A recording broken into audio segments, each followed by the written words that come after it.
Hi, this is Jennifer Hasser of Kendor Learning, and I'm going to talk a little bit more about the wordplay lessons.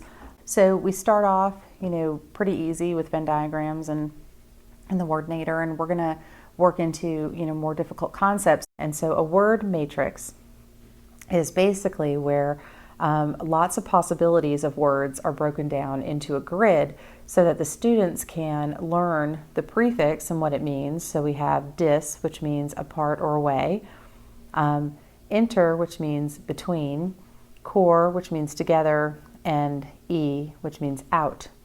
The root focus we have this week is going to be on rupt, which is to break. And then we have our suffix, which is going to change the part of speech. So this is really going to be a chur when it's combined with that t, the ure. Then past tense ed, and then the ion suffix. So if we wanted to have the kids make as many words as they could, they follow them across and go disrupt. Is that a word? They can write disrupt down. They can look it up. They can see what the possibilities are. Disrupt is to break apart or away.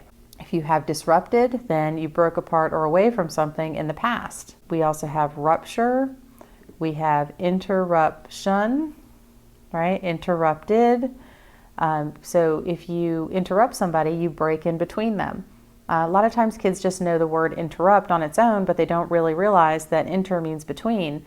So they can start to take that inter and transfer it to other words, like maybe they have intersection. Now, then we have E, which means out. So if you erupt, if a volcano erupted, then it would be E out, break out. So lava breaks out from a volcano, because a lot of kids, they know that a volcano can erupt, but they know that erupt means the lava comes out, but that's really not what it means. It means break out, literally. So if violence were to erupt in the streets, then we would know that violence broke out on the streets.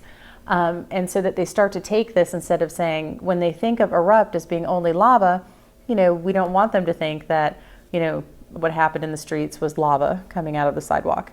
And we see a lot of that type of transfer with kids if they don't really understand what the words mean.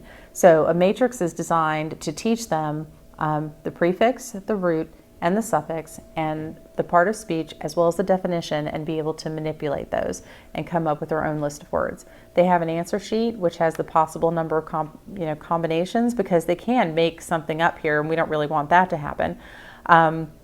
But because corrupture is not a word as far as I know. So once they make a word, they'll need to look it up and check to see that it is indeed a word. And if it's not, they're going to have to cross it off and see what other combination they could come up with. But the number of words will be listed at the bottom below their matrix so that they know how many words they're aiming for. All right. Well, the matrices are a great way to learn 20, 30, 40, 50 words at a time. And really understand the pieces so that they can be transferred, and eventually kids will know hundreds of thousands of words.